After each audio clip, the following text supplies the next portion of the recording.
ለዚህ ነው ሕይወትን የማላምናት። ለዚህ ነው መኖር የሰው ስም ብቻ ነው የምለው። ለዚህ ነው አለው ማለት ነውር የሚመስለኝ። ለዚህ ነው ሳለን እንከባበርና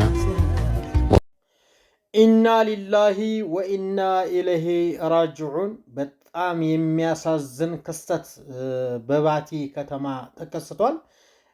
በዛሬው ዕለት እንግዲህ ያው ዝናብ እየጣለ ነበረ። አካባቢው በጣም ኃይለኛ ዝናብ ሲጥል ነበር የቆየው። እንግዲህ በዝናቡ ምክንያት በመኪና አደጋ እንግዲህ ሙሉ መኪና ውስጥ ያለው ሹፌሩም ሳይቀር በህይወት አልተገኙም ማለት ነው። ሁላቸውም አልቀዋል። በጣም ያሳዝናል። መጥፊያችንን አሳምርልን፣ አሟሟታችንን አሳምር የሚባለው አንዳንድ ጊዜ ለዚህ ነው። አሰላሙ አለይኩም ወረህመቱላህ ወበረካቱ። ውድና የተከበራችሁ የቻናሌ ተከታታዮችና እንዲሁም ጓደኞቼ እንዴት ናችሁ? ሰላም ናችሁ? ከኛ ጋር ሰላም ነው። እንግዲህ በጣም የሚያሳዝንና በጣም ቅስም የሚሰብር ቪዲዮ ነው ይዤላችሁ የመጣሁት። ይሄ የምትመለከቱት የመኪና አደጋ የተከሰተው እንግዲህ በደቡብ ወሎ ባቲ በሚባል ከተማ ነው። እንግዲህ በጣም ያሳዝናል። እንግዲህ የወደቀበት ቦታ ላይ እንደምታዩት ምንም ገደል የለም፣ ምንም ነገር የለም። እንግዲህ በጣም ያሳዝናል። አንዳንድ ጊዜ መኪና ላይ የሚፈጠረው አደጋ እናንተ በማታስቡት መልኩ ድንገት ነው ብዙ ጊዜ የመኪና አደጋ የሚፈጠረውና ብዙዎቻችን የመኪና አደጋ የሚፈጠረው ገደላማ ቦታ፣ ዘዋራማ ቦታ ምናምን ይመስለናልና ይሄ እንግዲህ እንደምትመለከቱት ሚዲያው ላይ ነው ይሄ ነገር የተፈጸመው። በጣም ያስገርማል። ነገር ግን እንግዲህ እዚህ መኪና ውስጥ የነበሩት ከሾፌሩም ጭምር አንድም በህይወት የተገኘ የለም። ሁላቸውም ህይወታቸው አልፈዋል። እንግዲህ ለቤተሰቦቻቸው መጽናናትን እንመኛለን። እንግዲህ ለሞቱትም አላህ ይርሐማቸው ከማለት ውጭ ሌላ የሚባል ነገር የለም። በጣም ነው ያሳዘነኝ። የኢትዮጵያ ነገር በጣም ያሳዝናል። አንዳ ሰው በየሁሉም አቅጣጫ ግማሹ በመኪና አደጋ፣ ግማሹ በጦርነት፣ ግማሹ ራሱን ያጠፋል በጭንቀት፣ ግማሹ በቃ መጥፋት መጥፋት መጥፋት ነው። በቃ በተለይ በዚህ ዓመት በዚህን አካባቢ ይህን ያህል ሰው ሞተ፣ በዚህን አካባቢ ይህን ያህል ሰው ሞተ፣ በዚህን አካባቢ ራሱን አጠፋ፣ በዚህ አካባቢ ይሄ ነገር ተፈጠረ ከማለት ውጭ በሀገራችን ላይ ሰላም ሰፈነ የተባለበት ቦታ የትም አታገኙ እና የሀገራችን ሰው በቃ እንደዚህ እያለ አለቅ።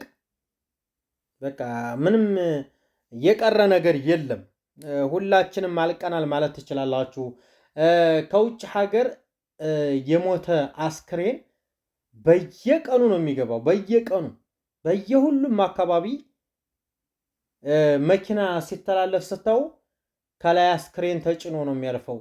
ሁሉም መኪና በሁሉም ሀገር ሲተላለፍ ከላይ አስክሬን ተጭኖ ነው የሚሄደው እና ሀገራችንም ላይ ሞት ነው፣ ውጭ ሀገርም ላይ ሞት ነው።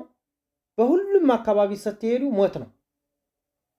እኔ እንጃ ምን አይነት ዘመን እንደሆነ ባናውቅም በጣም ከባድ ጊዜ ላይ ነው ያለ ነው። እንግዲህ አላህ ይጠብቀን ከእንደዚህ አይነት አደጋ፣ ድንገተኛ ከሆነ አደጋ አላህ ይጠብቀን። በጣም የሚያሳዝነው ሰው አርጅቶ ታሞ መሞት ቀረ። በቃ በጦርነትና በድንገተኛ በመኪና አደጋ እንዲሁም በውጭ ሀገር በአሰሪም ሊሆን ይችላል ከፎቅ ላይ ራሳቸውን እየወረወሩ ራሳቸውን እያጠፉ ምናምን ነው ብዙ ጊዜ ሰው እያለቀ የሚገኘውና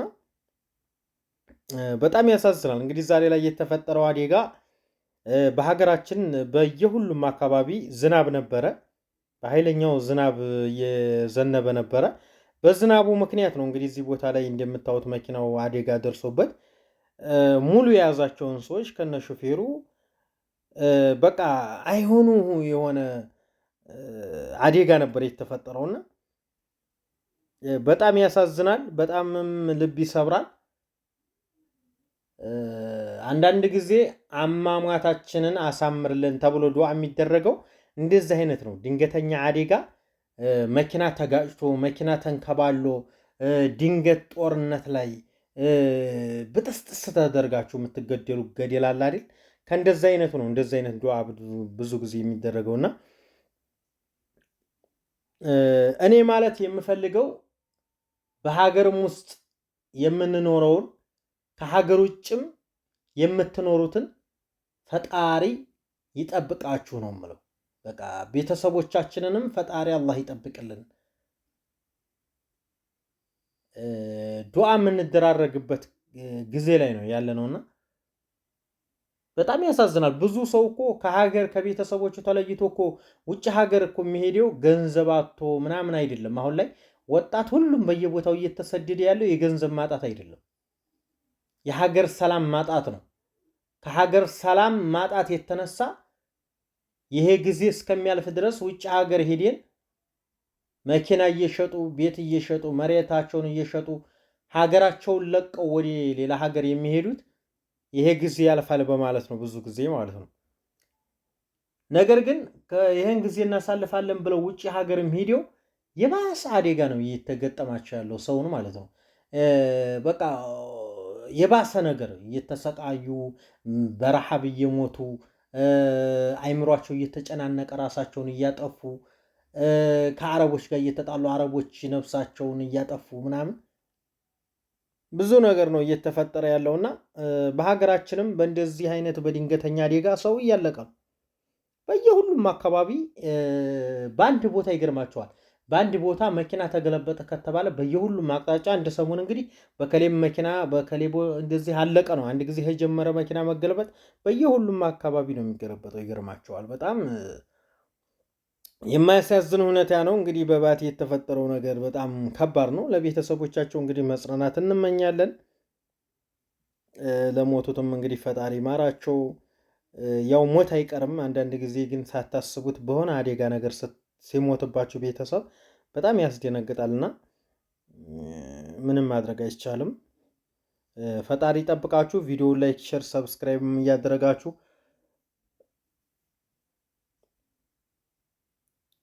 እና በጣም ወዳችኋለሁ። ይመቻችሁ ውድ ቤተሰቦች፣ በያላችሁበት ፈጣሪ ጠብቃችሁ።